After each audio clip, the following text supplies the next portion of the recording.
Set alarm for an hour and 5 minutes. All right, here we are. Back again. What do you think, Libby? What's up, Functioner Dr. Cole?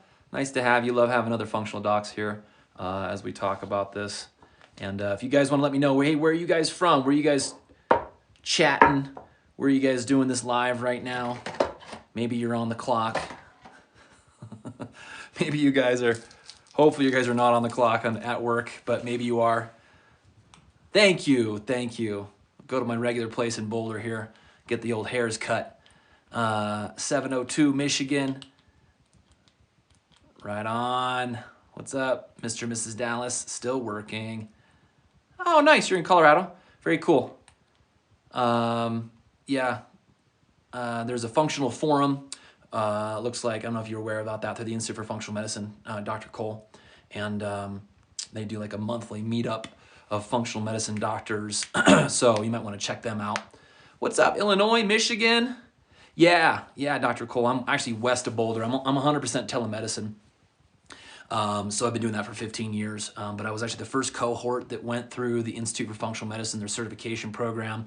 And then I also went through Dr. Alex Vasquez's master's program when he was actually only there for the first 2 years they had the program. So I was also the first cohort that went through the University of Western States for their nutrition and functional medicine program.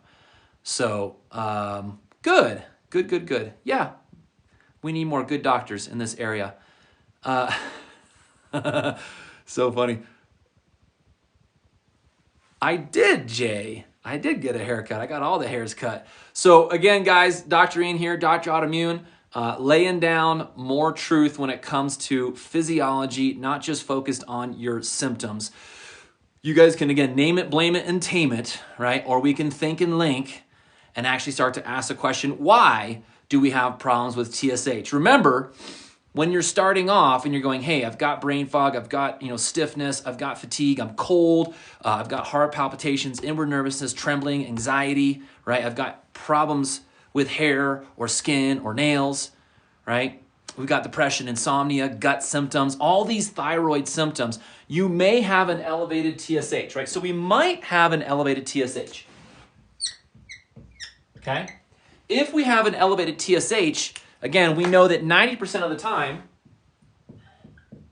okay, that is autoimmune, okay? So outside the lab reference range is what we're talking about as far as a high TSH, right? So high TSH, meaning thyroid stimulating hormone, is, again, a pituitary marker. It is not a thyroid marker.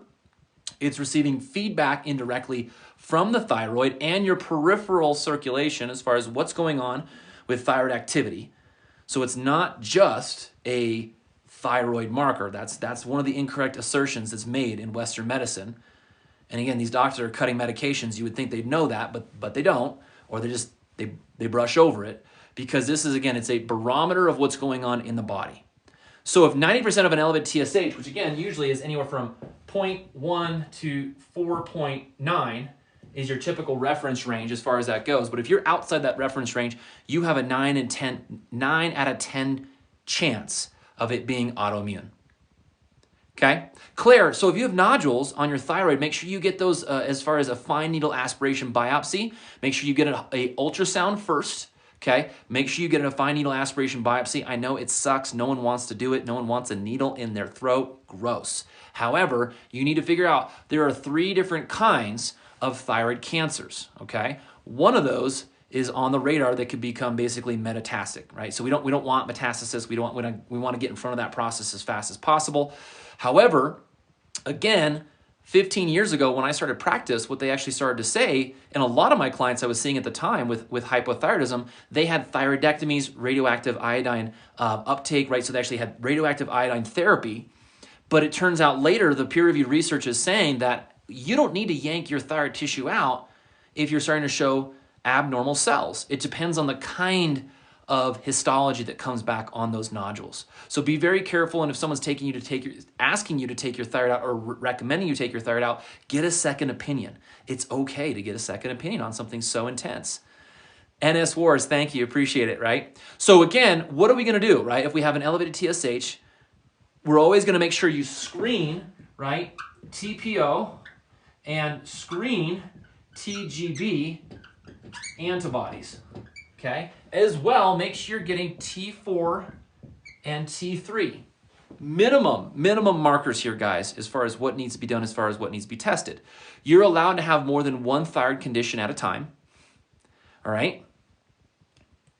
And you're allowed to also have a normal TSH, but yet have all the symptoms of hypothyroidism. So again, if you went to your doctor and they give you a thyroid medication and you either one, felt worse or no big difference as far as with your symptoms, what they're trying to do is treat your thyroid, right?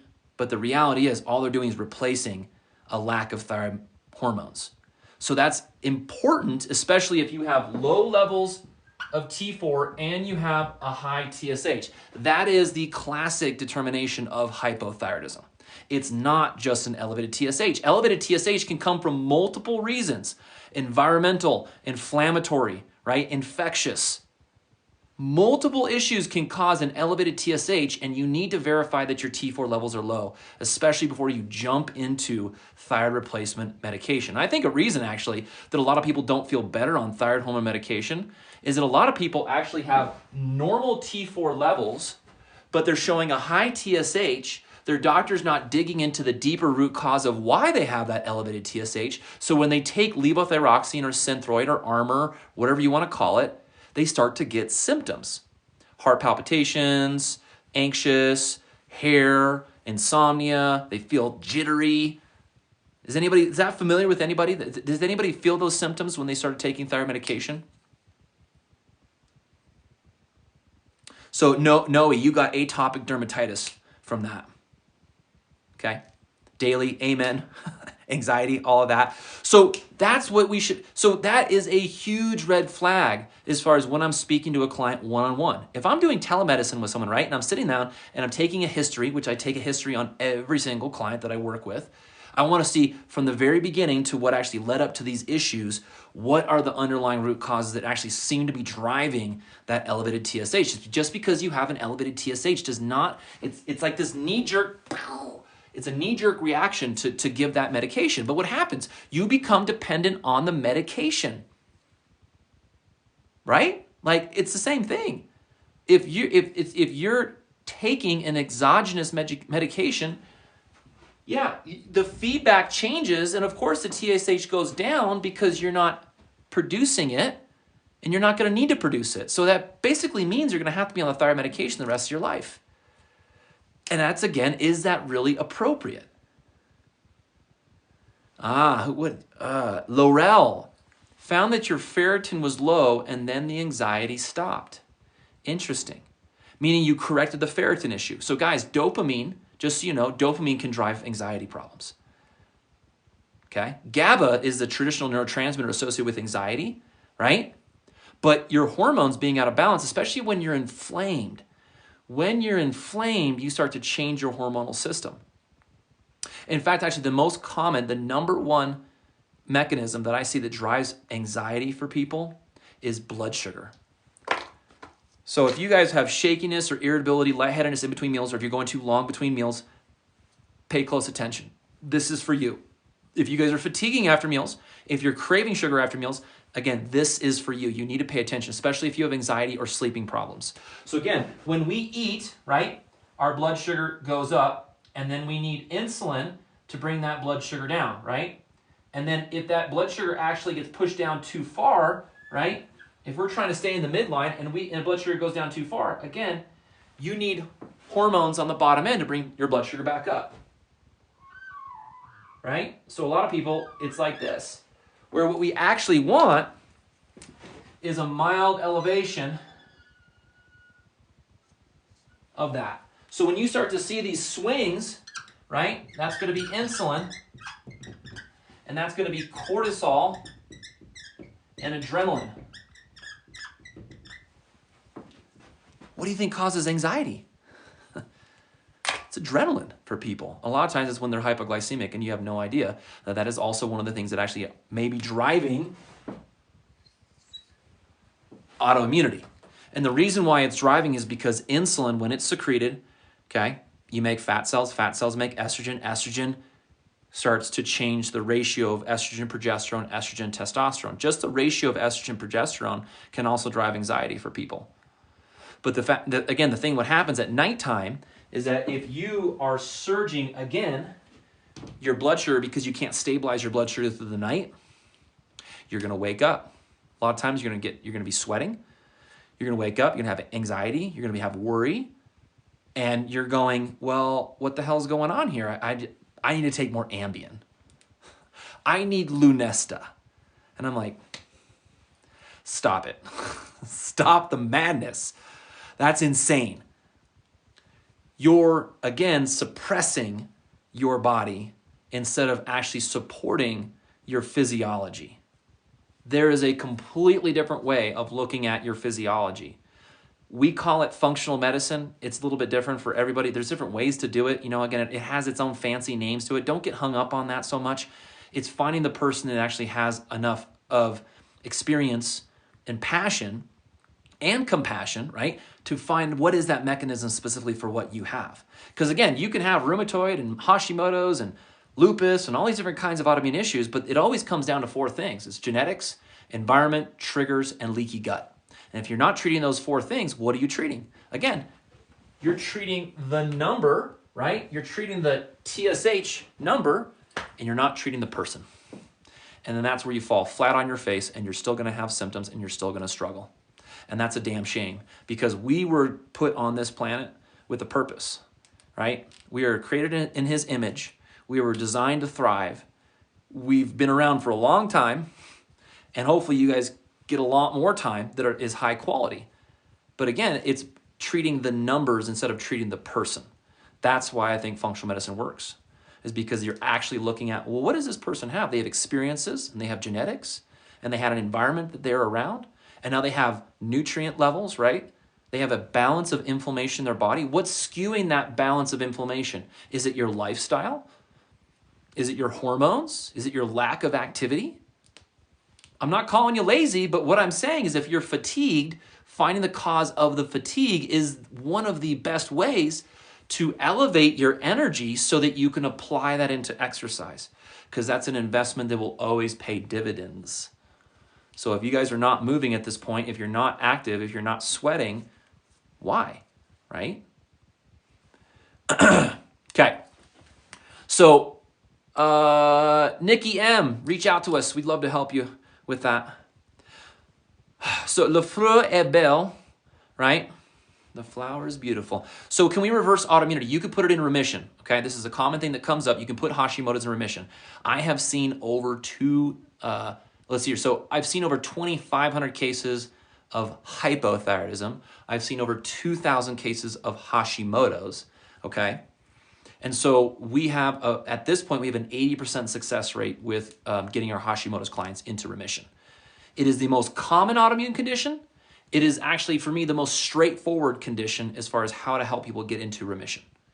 There's some ins and outs of certain aspects, and every case is unique, but you always have to look at the model of, again, environment and lifestyle, genetics, nutrients, hormones. All those are the individual pieces that we need to start moving. You move those through lifestyle. You move those through supplementation. Sometimes we're using injectables with our doctor of nursing, right? So we have a doctor of nursing on staff, right? Dr. Jolene, and she is taking care of that piece. But people will be like all the time, well, what are we going to do about my medication? You stay on it. Please stay on it unless you have obvious symptoms of excess. If you started taking, again, a thyroid hormone medication, guys, and you immediately started to notice anxiety, if you immediately started to notice hair loss, insomnia, right? Like you're having palpitations, you have to go talk to the doctor that prescribed that, because there's a very good chance they have you on too high of a dose. If they're not listening to you, fire them and go find another doctor, because there's always someone that's going to be willing to listen to you. It just sucks because you have to go through the whole dog and pony show of finding someone who will. But you don't change that variable. How about we start to change, again, your diet, right? What are the most common, what do you guys, I want to hear from the audience, what is the most common dietary trigger as it relates to Hashimoto's? What do you guys think? What is the most common dietary trigger? Star Child, yes. Boom, there it is. Santa, good job. Yep. It is. So look at this. Do you guys see? So for those people that are not, right, that are not gluten-free right now, do you guys see how many people up there put gluten? This is about you guys coming into this space, right? This is a safe space, okay? Because we boot people that are jerks. But I love that you guys are sharing because other people are seeing that right now. And they have to, on some level, be going, dang, should I be gluten-free? Remember, Hashimoto's, celiac, and type 1 diabetes are the 3 most common autoimmune diseases. When you have type 1, guess what's most common? Celiac and Hashimoto's. When you have celiac, guess what's most common? Hashimoto's and type 1. Right? Now, Snow, absolutely, right? Snow Giggles is saying, hey, what about dairy? Yes. We know that dairy is a very common trigger for type 1 diabetes, right? Dairy and viral-based trigger, usually with low levels of vitamin D, seems to be the most common triggers as it relates to type 1 diabetes. Move along. I'm just going to start over. No. But I'll tell you what, guys, if you ever want this basic presentation that I'm talking about, there's a little bit differences here and there, and I'm answering questions, whatnot, but you can always email my staff, and we will give you the link, and I have a YouTube page, and you can listen to the whole lecture. I have a whole lecture on hypothyroidism, Hashimoto's, different patterns, mechanisms, triggers, kind of what we're talking about right now. But I have one that's just an actual formal lecture, and it just goes through all that material. If you want that, email info@drautoimmune.com. Okay? Sunny, LA, good. I'm thrilled that you're taking vitamin D. So check this out. I did a post on this. This was a while ago. This was actually a couple years ago in TikTok. But I was talking about, I should maybe just repost this, or I might just do this again. There was a research study done in Scandinavia, and it was a Scandinavian country, right? And so it was looking at, I think it was almost 30,000 people. So they took 30,000 people. Okay, we're talking about vitamin D. Okay, 30K people, right? And these were kids, so these were basically brand new. And they basically tracked them for, I believe it was 7 years. And they gave each kid 2,000 IUs of D per day. Now, who knows what the Institute of Medicine says is the daily recommended dose for vitamin D? Right now, okay? Doesn't matter who you are, what's the recommended dose for vitamin D?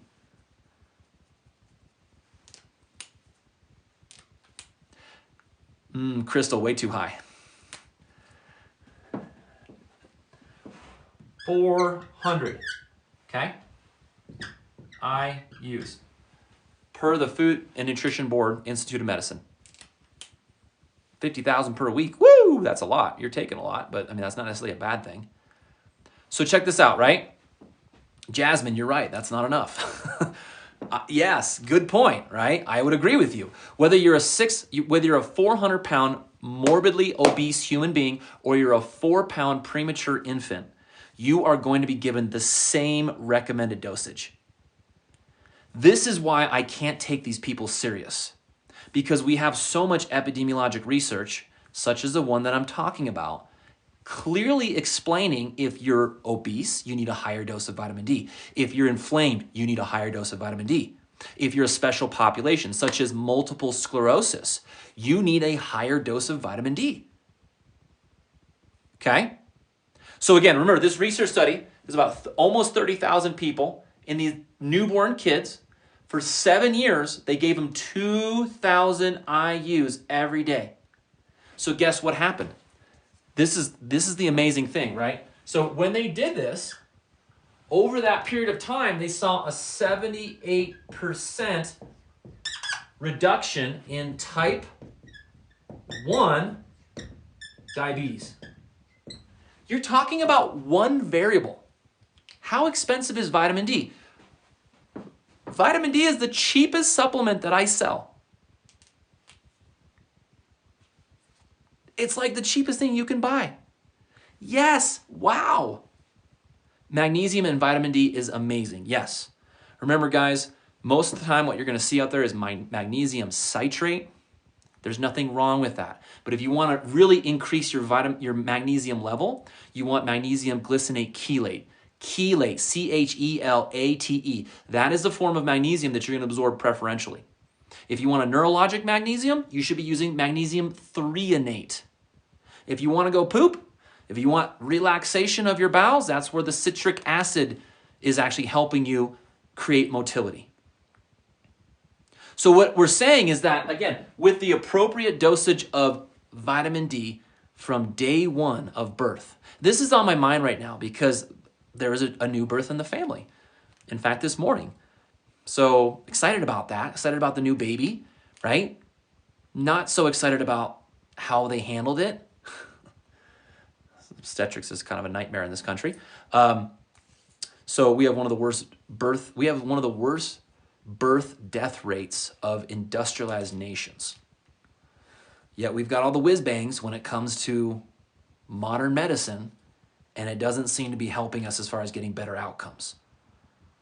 Okay? Thank you. Appreciate that. So, happy granny, which magnesium, right, is for restless leg syndrome? Restless legs, okay, RLS, is actually related to dopamine.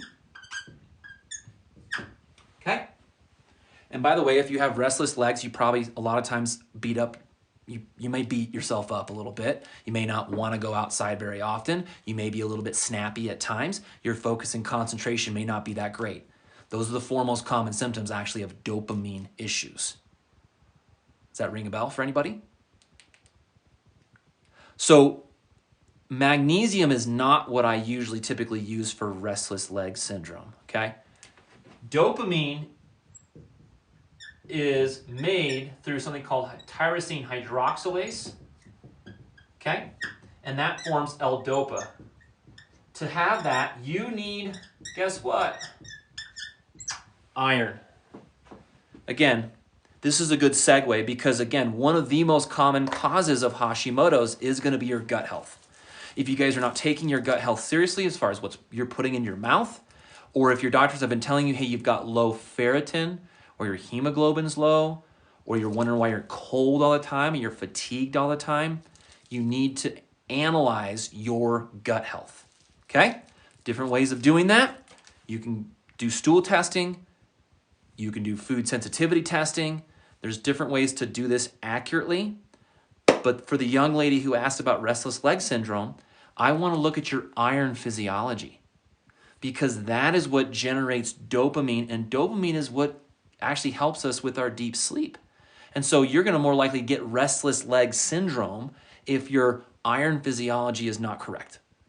And guess what? It's not about taking more iron. Anybody here taken more iron and then actually found out that they got constipated or they felt weird or they felt off? Maribel, I have never really seen vitamin D to cause constipation.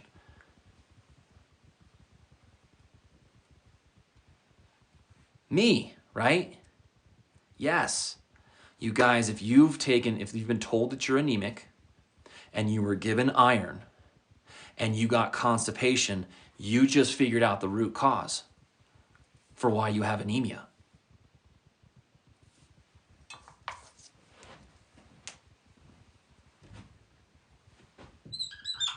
SIBO. Small intestinal bacterial overgrowth, right there. And yes, leaky gut's going to be part of it. So you're not going to have SIBO without leaky gut. And typically, again, the main mechanism behind leaky gut, that breach in the barrier, is going to be dysbiosis. And that's an abnormal, right? That's an abnormal ratio of good and bad bacteria. Okay, I saw that Parkinson's up there. Reach out to us. We work with people who have Parkinson's for sure. Okay? My grandfather had Parkinson's. I have dopamine physiology issues myself, so I have really had to look hard into what are the main mechanisms behind Parkinson's. Guess what? The majority of people with Parkinson's have antibodies against their substantia nigra, where you produce dopamine. So again, what they typically give you, right? Levodopa, they're going to give you actually, again, these medications which are dopamine agonists. They come with a ton of side effects, and they're completely ignoring the fact that, again, your vagus nerve is involved with dopamine release, right, which is tied into your gut function. Environmental chemicals are a massive trigger when it comes to Parkinson's and neurocognitive disorders. We plus three. Do you know if Canadian doctors test for SIBO on stool tests? No. So I can't speak to everybody, okay? So we plus three. So this is for you, all right? What I can tell you is that, let me just show you, okay? So I'll kind of show you what our stool test is, and this is what you want to look for. Because, again, the gold standard for SIBO is called a hydrogen methane breath test. I'm going to always tell you guys, here's what the gold standard is, okay? Because I had to learn that as part of my education. And then I'll say, and this is what I do. Because why not? Like, you can struggle through all this stuff, or you can just get the cheat. Like, we always want the cliff notes, right? This is why you guys are here. I'm here to give you guys the cliff notes. So again, I run stool testing instead of a lactulose breath test because, again, I took an oath, which is first, do no harm. If you're getting gas and bloating after a meal, there's a very good chance you have SIBO. You may not have classic SIBO, you may have dysbiosis, but SIBO is a form of dysbiosis. So figuring out what kind of dysbiosis you have, that allows you to treat it correctly and accurately and figure out what you have to do to maintain the improvement. Because that's going to be, again, a huge issue of how you're manifesting inflammation. Remember, inflammation levels go up chronically, immune system regulation will come down.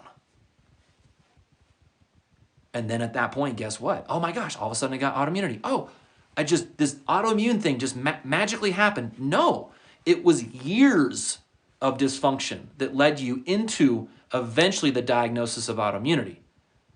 And so looking back in time about what those issues were, again, allows you to customize what you need to start doing today if you want a different tomorrow.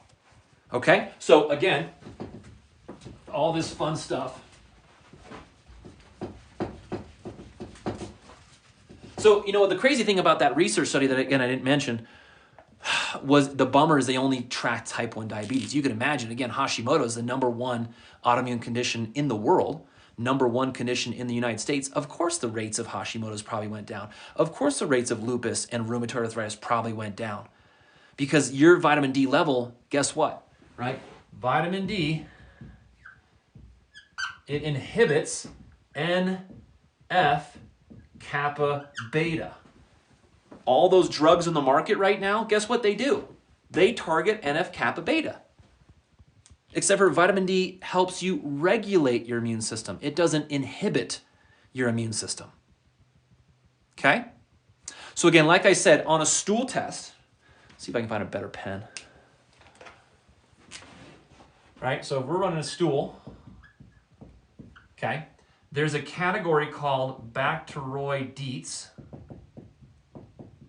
okay, and Firmicutes. Okay, this general is what we call the good, and this is what we call, in general, call the bad. So that's, again, commensal, right?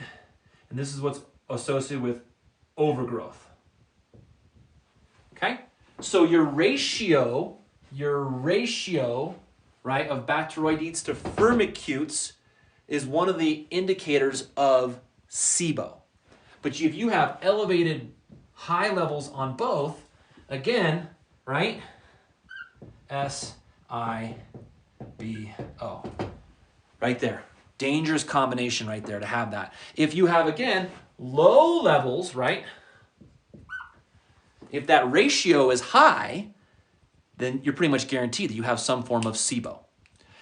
Stool testing, again, may not be the most accurate form of it, but again, what it comes down to is that do you have a predominance of good bacteria and do you have overgrowth of, in general, the bad bacteria? Now, again, everyone has these bacteria in their gut, but if strep and staph and Morganella, right, and Klebsiella and Citrobacter, etc., they all overgrow, that starts to promote inflammation.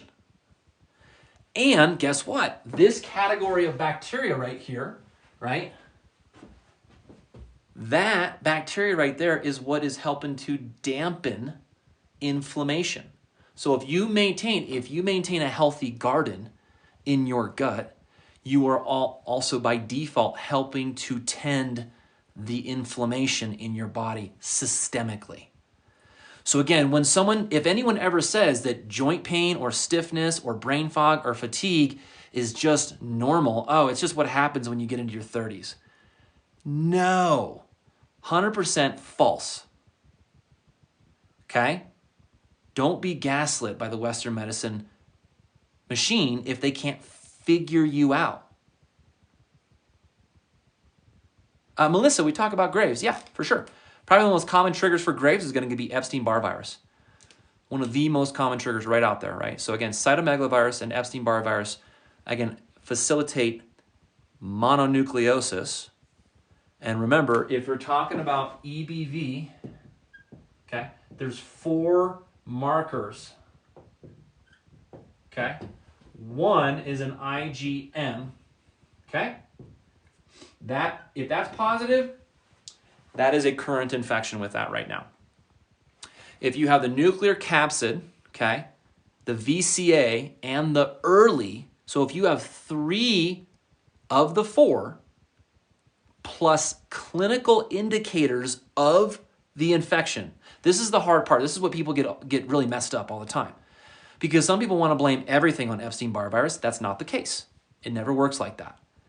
And some people just don't get the right labs, so they don't even know if they have it or not, and if they should be supporting a viral mechanism, right?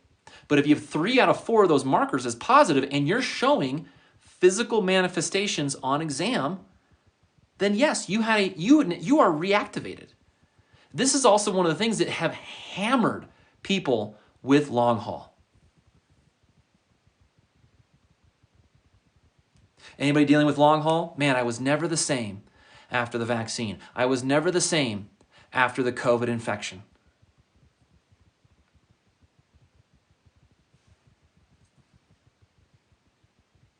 Yeah, so Kat Deshi, that's the point that I'm trying to make, is that by the time that you're 18, 90% of the world will show IgG markers for Epstein-Barr virus. But if you're not, again, screened for those and you don't go through the physical manifestations of what mononucleosis is, right, then it's a guess at that point. Lucy Lou, 135, what can I do to improve my gut? Probiotics don't seem to help. Remember, guys, probiotics are sniper rifles. Prebiotics are the shotgun. Your gut health is always going to start with your diet and your diet and your diet. Okay? So what does that mean? That means vegetables, that means fruit, and that means protein. And that's animal protein. That's not crazy wackadoo pea protein molded into like meat packet shapes with fake Franken meat juice added to it. Stop that. Stop it. Okay? The soy bacon. No. Especially when we're talking about Hashimoto's. Soy should be avoided. Soy has trypsin inhibitors. Soy will bind your chromium. Soy is problematic. If you have high doses of soy long term, there is good data as well that, again, it's phytoestrogenic. For some people, that's beneficial. For some people who already have estrogen dominance, soy is not a good thing. So remember, you can have 2 edges of the same sword. For some people, and especially in Asian cultures, actually, there's some data that supports soy use. But I'm telling you, when it comes to Hashimoto's, gluten, soy, iodine, and dairy, those things, out the door.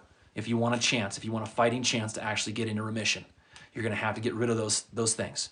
So we haven't talked much about leaky gut, but I do have a 3-page handout on leaky gut, so you guys can go to my my bio, my link tree, type that in. If you guys want diet suggestion ideas, I have a 3-day dietary guide that you guys get just, again, in my bio, in my link tree. You can pop in your email, and you guys can get that. We'll email it out to you automatically. No charge. So VIP Shelly, again, 90% of hypothyroidism is Hashimoto's, just so you know. Abi, HLA-B27, again, it's just a gene that's associated with rheumatologic conditions. It obviously is not associated with rheumatoid arthritis, right? So rheumatoid arthritis is going to be the CCP antibodies, and most people have had those screened. But the number one association, right, with AS, so we're talking about AS, psoriasis, okay, Reiter's, okay. So seronegative arthropathy is going to be gram-negative bacteria, okay, secrete something called LPS, and LPS cross-reacts to, for example, sacroiliac tissue, okay? So again, that's a class, and this also happens with Hashimoto's, Helicobacter pylori, okay? Classic overgrowth of H. pylori can cross-react with your thyroid tissue. Because if you have leaky gut and your immune system is attacking that H. pylori, but your thyroid tissue happens to also have similarity, right? We call that Müllerian mimicry. So again, for the person who asked about the whole HLA-B27, the very first thing that I'm going to do is I am going to run a stool test on you. You need to have stool testing done. You need to know, you need to be working with someone who knows what they're doing and analyzing what's going on with the information that comes from that. Because it's not just a supplementation fix. I will tell you, I wish it was that easy, guys. I wish it was that easy. It is not. Because when you develop leaky gut, remember, you've become sensitized to the foods that you've been eating on a regular basis. That means every time you eat a food that you're reactive to or that may be provoking, right, that permeability, you are jacking inflammation levels up with one exposure of that food. Catastrophic Fox. You said that you love eggs. The foods that we love the most are usually the foods that cause the most problems. And the reason is because we get a surge of adrenaline when we consume those foods. You guys ever notice that? That's part of comfort foods.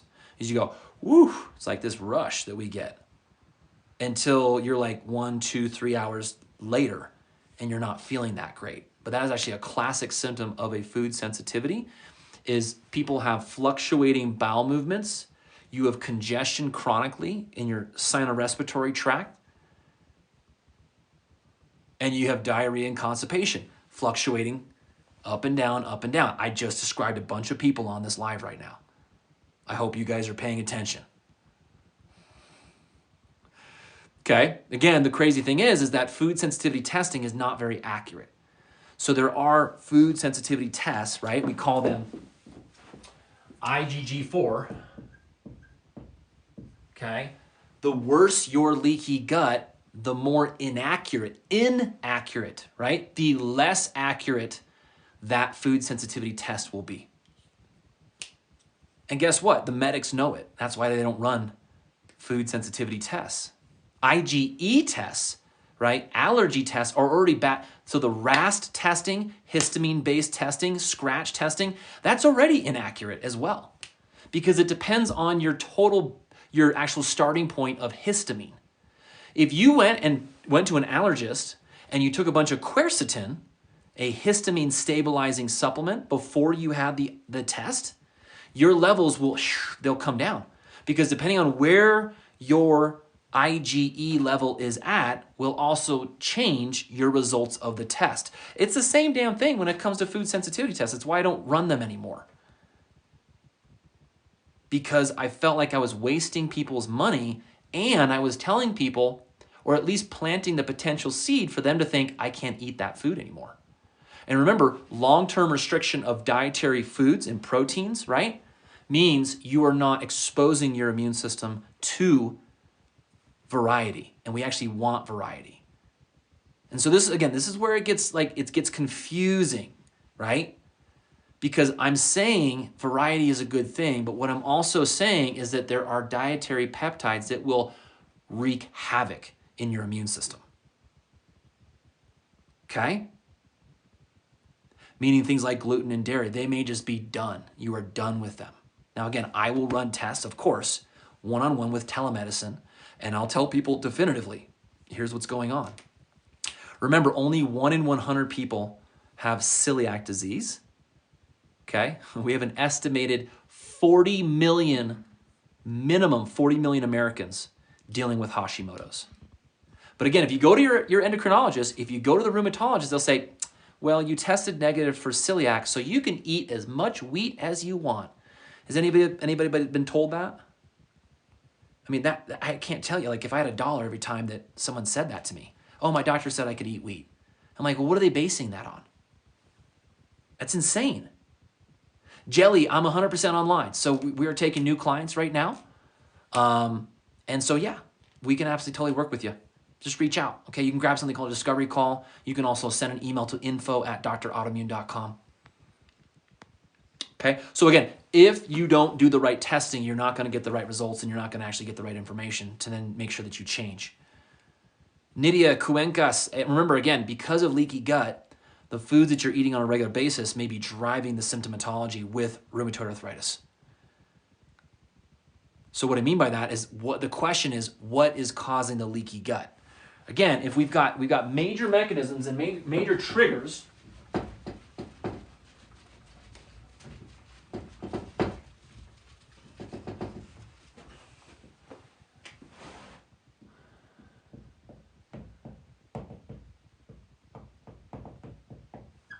okay? So we've been talking about these, but low vitamin D. 2, flora in gut. That's actually both related to the good, the bad, and that's related to good, right? 3, food. Food has everything to do with autoimmunity. Everything to do with autoimmunity. The food that you're eating, right, is fueling negative bacteria, and if the bad bacteria are then promoting the production of C-reactive protein, guess what? As C-reactive protein increases, so does the increase in NF-kappa beta, you decrease in your mitochondria, increase in your interleukin 17. You start to drive the process of autoimmunity. And then also, again, huge part of how you regulate that right there is through short-chain fatty acids. Fiber. Fiber. Okay? So Nydia, right, exactly. Thank you for interacting with me. But what I'm saying is that one man's food is another man's poison. And so again, for some people, dairy is fantastic. It's great for them. They've got a good source of dairy. It's raw, it's organic, it's grass-fed. Fantastic, right? In fact, you can get butyrate from dairy. It's one of the only animal sources where you're going to actually find a short-chain fatty acid from an animal product. However, for some people, dairy is a disaster. Margaret, good. Yes, thank you. Appreciate that feedback. I love that, right? So are eggs bad? Not necessarily. But again, remember, what are they putting into the feed? Most feed for eggs, right, for the chickens, are laced with pesticides. So at the very minimum, you guys need to be eating organic. But really, take it another step. It should be pasture raised. Chickens are they're little zombie dinosaurs, right? They're just running around trying to, the reason they're scratching and they're pecking is they're looking for bugs, and we want them to forage. That brings in omega-3 fatty acids. That brings in variety into that. That brings more protein into their diet. So again, the quality of our food is a huge part of how we modulate inflammation in our gut, which means systemically we can start to control that inflammation. Okay? Elise Lee. So yes, absolutely that I recommend beef. Remember, again, people that don't break beef down, very common, they have gallbladder issues. Okay? They may also not have enough hydrochloric acid. So again, for me, a red flag that there's already digestive issues is if you react negatively to beef. But grass-fed, 100% grass-fed, remember that has a lot of omega-3 fatty acid. That's healthy anti-inflammatory fats, which guess what? Regulate your immune system as well. Jennifer, yeah, vitamin D3 is actually absolutely critical for rheumatoid arthritis, right? But every human needs vitamin D3 as well. So again, my average range, right? 50 to 70. Again, if you guys are taking mega doses and you're not seeing the elevation of your vitamin D, either again, you're chronically inflamed and you're not dealing with the trigger, or you're malabsorbing. And malabsorption is so common, right? If you guys have low, we're talking about ferritin today, but if you have low levels of ferritin, that is a red flag that there's some kind of dysbiosis going on in your gut. Okay? Sharon, I don't know what my YouTube channel is off the top of my head, so you're going to have to email info@drautoimmune.com. Again, guys, we have a replay on my thyroid Hashimoto's lecture that I do. So if you guys want that full lecture, you just have to email info@drautoimmune.com. And again, if you guys are looking for someone to actually help you through, taking you by the hand, leading you through the whole process of what it takes to get healthy again, and reach your goals, right? Then that's what I've been doing for the past 15 years. So I can probably help you. And we have 100% telemedicine. So we're working in all 50 states, and basically just means that we have to figure out how to get you labs and then get you to the place. We're actually switching to lab course where hopefully it's going to make things a lot easier for people getting labs. And then we sit down, we have a consultation, and I'll go through a care plan. I'll say, hey, look, can I help you? Here's what you're going to have to do. Here's how much it costs. And we can modify that if we need to. But the point is that you have to be willing to change what you're currently doing. Okay? So 4, right, is other hormones. Okay? So that's thyroid, interestingly, right? Progesterone, estrogen, testosterone. That one is probably the most important when it comes to estrogen because, again, check this out. One of the reasons why people develop hypothyroidism in the first place is they've been given birth control. What are you talking about, Dr. Ian? My doctor said birth control was fine. Everyone takes it. It's like candy. Don't you eat Skittles too? No, I don't. Okay? But right? So here's the deal. After 10 years on birth control, you have a 400% increase in hypothyroidism. 400% increase in hypothyroidism after 10 years on birth control. Very good research points that out. So what's going to happen? People don't break their hormones down, right? So again, one of these other mechanisms, MTHFR, right? Methylation. Methylation is one of the ways that you detox estrogens. So if you had symptoms when you took birth control, you probably were already estrogen dominant. And it is average, but it's not normal to have breast tenderness or clotting or heavy menstrual cycles, or we turn into a bit of a grouch at the end of the month, right? We have to tiptoe on eggshells around Molly because she's lost it. But her brain, her neurotransmitters have literally changed because of estrogen. Right? So again, the question is, what is causing the estrogen dominance rather than trying to suppress estrogen dominance? Okay? So 6, insulin, huge. It's huge. It's a big deal. Fatiguing after meals, craving sugar after meals. The rise and fall of blood sugar and the reciprocal hormones for blood sugar, right, will also dysregulate your immune system. Insulin makes, again, fat cells That makes estrogen. And your ratio of estrogen, this is for the menopausal females right now. If you went through menopause and you were a hot flaming mess, it's not always that you lost estrogen, okay? It's the spiking and dropping and spiking and dropping. It's the aggressive issue of up and down, which triggers your immune system. So you need stability. But one of the things that, again, is going to cause that fluctuation of estrogen is insulin. Question here. Do birth controls affect thyroid issues? Yes, Sonny. Yes, they do. So this is where you guys need to think about, again, investing in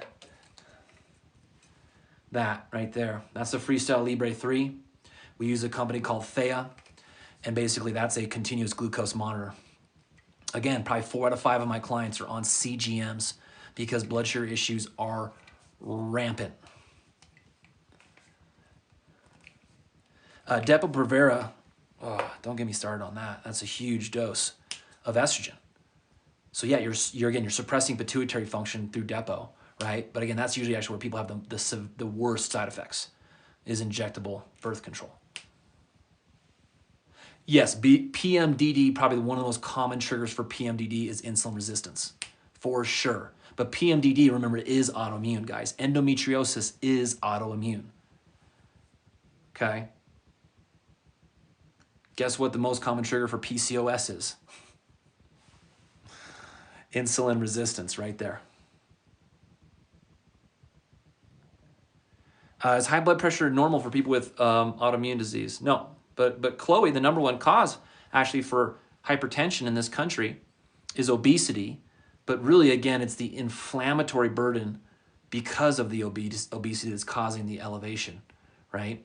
So again, insulin resistance is probably the number one reason why people actually become obese. But one of the other very common reasons for obesity, right, because the solution to pollution is dilution, right, is going to be persistent and organic pollutants. So toxicity is also going to drive your immune system bananas. It's going to dysregulate it. Guess what we're dealing with? We're dealing with an epidemic of toxicity in this country. 2,000 new chemicals are released into this environment, this country, every single year. We've already seen all the lawsuits coming out because of Roundup, glyphosate, right? Non-Hodgkin's lymphoma, all the commercials you guys are seeing on the TV. If you guys watch TV anyways, you should throw your TV away. But the point is, right, is that chemicals are a driver of dysregulation of the immune system. And one of the things, again, one of the reasons why I talk about this a lot is that, again, wheat is not causing all the problems. Wheat plus pesticides are causing a lot of problems. And guess what? It's changing the flora in your gut. And the flora in your gut is what's actually helping you detoxify. The flora in your gut is also primarily stimulating detoxification enzymes in your liver. So this is why you guys need to eat organic. I know, it sucks. Food's expensive. I get it. But we want to stay away from the things that are, again, dysregulating our immune system and still have a high quality of life. Plastics are a huge threat when it comes to the thyroid, okay? Huge threat when it comes to your immune system. Avoiding plastics may be a huge benefit for you guys if you can be consistent on that as well. BPA and phthalates cross-react against the thyroid. Toonie, as far as for the RA pain, find the root causes for the RA pain. Sherry, awesome. Using glass, love it. So guys, again, would encourage you guys to, we got 2 handouts right now. We have leaky gut handout in our bio, in our link tree. We have a 3-day dietary guide handout. Again, if you guys are sick and tired of being sick and tired and you want a way out of that, we can show you how. It's going to take you guys changing what you're doing on a daily basis, however. So not everybody's ready to do that, no judgments. But if you're ready to step outside and become the best spouse or the best mom or the best whoever you need to be to show up in your life, you need to have an analysis of what's going on. And that analysis will come from blood work, and it'll come from experience from someone who's been doing this for over 15 years. So I'm blessed to be doing functional medicine still. I do 100% telemedicine at this point. We do a $350 consult, which includes your blood work. It includes your consult. And at that point, I can tell you, here's what I see. Here's what you haven't done. Here's what we need to do about that. So it's the 411 on your condition. Yeah, what's up, Becky? Woohoo! Love you, girl. Thank you for being here. Aquamarine, yeah, you can DM me. You can email me. Okay? Absolutely, I'm here to help. Been doing this for 15 years. Again, it's insane that really nothing has changed. If not, things have gotten worse. Because our healthcare system is so taxed, it's so stressed out. Our providers are so stressed out. Believe me, doctors want to help you guys, but they're in a model that says we're only going to treat your TSH. We're only going to use Armour or levothyroxine or Synthroid or whatever it is. And if you have other symptoms beyond that, it's probably just in your head. Right? I mean, you believe that. Please don't believe that. Okay? Figure out the root cause. Figure out the reasons why. Understand that there's a way out of this, but it's like an onion. You've got layers. You need to peel the layers of that onion, and you will start to see symptoms. So again, I tell my clients, within 30 days, the vast majority of my clients are doing much better. Usually I work with my clients for about 4 months. We usually do about a couple sets of repeats when it comes to blood work. So the first thing you have to do is just see if we can actually help. That means you're going to have to reach out.